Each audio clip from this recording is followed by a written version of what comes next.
Okay, so a story that doesn't 100% have to do with collision repair, but had a massive impact in how we operate as a body shop,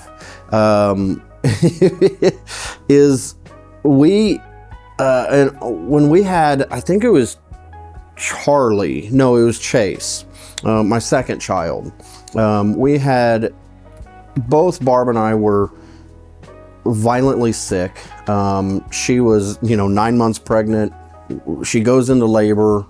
We had stayed up the night before all night working at the body shop. So we were both just exhausted. We end up going to the hospital. We get into a room. She goes into labor, and we're there doing, getting ready to have this baby. About the middle of the night, she gets to the point where she's dilated enough to be able to start, we're about to bring this baby into this world. And a doctor came in and sat down with me. Now you got to remember, super, super sick, never slept the night before, worked all night, wasn't even able to get a nap in. We're both just wore out. I'm on the couch, barely awake. And this doctor comes in and he goes, "Mr. Hobright, I need to talk to you about a few things." Now it's late. It's either late or super early. It's either somewhere, it's, midnight or 1 o'clock in the morning, something like that. And so he comes in and he sits down and he explains to me about the next steps that are going to be happening, or the next couple processes are going to be happening. He's explaining some of the drugs that are going to be introduced to my wife, or options to use, and some of the things that could happen. And he essentially was explaining to me my involvement and what I needed to do. Now, I did what I see a lot of our customers doing to us nowadays, and back then I just kind of thought it was a normal thing. I looked at him and I didn't really listen to him when he was talking about the processes, and I'm tired and he's talking about medical stuff that I don't understand, and I'm not a doctor, and that's what he's here for. And I'll never forget, I looked at him and I gave him the magic fingers. I went, "You're going to take care of all this though, right?"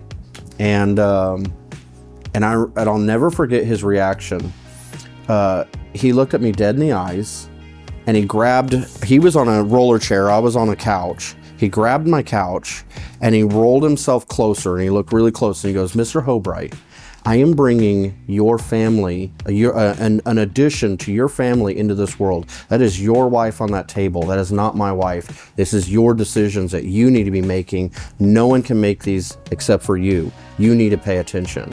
And I'll never forget how that sunk in me, where I almost grew to attention. I was like, "Okay, can you start over?" And he goes, "Absolutely." And he started from the top, and he explained what medicines are going to be used and what could happen, and some of the bad things that might happen, and the decisions that I'm going to have to be making right in the middle of all this. Now, luckily everything went smooth, but I will tell you, the process of having our second child was significantly different than the first child, because I was involved. And I remember when he was doing certain things, he was looking over at me, and that was my cue to go, "Yes, that is what we want to do. Yes, we do need to do this." And again, the involvement side of it was so much more impactful for me, but also allowed them to make decisions based on what I wanted, what my wife wanted, what our family wanted, versus just making decisions for us.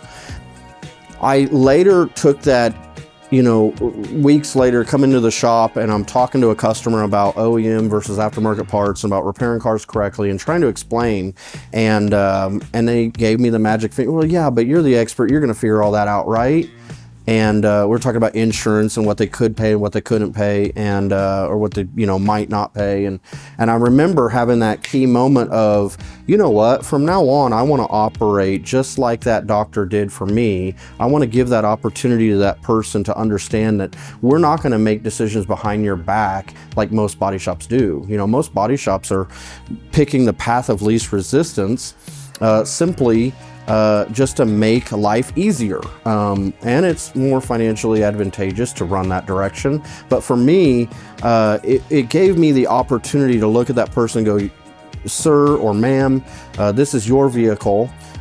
Your family is going to be in this vehicle traveling, and the decisions that are being made today could affect how safe that family is in that vehicle should there be a subsequent accident.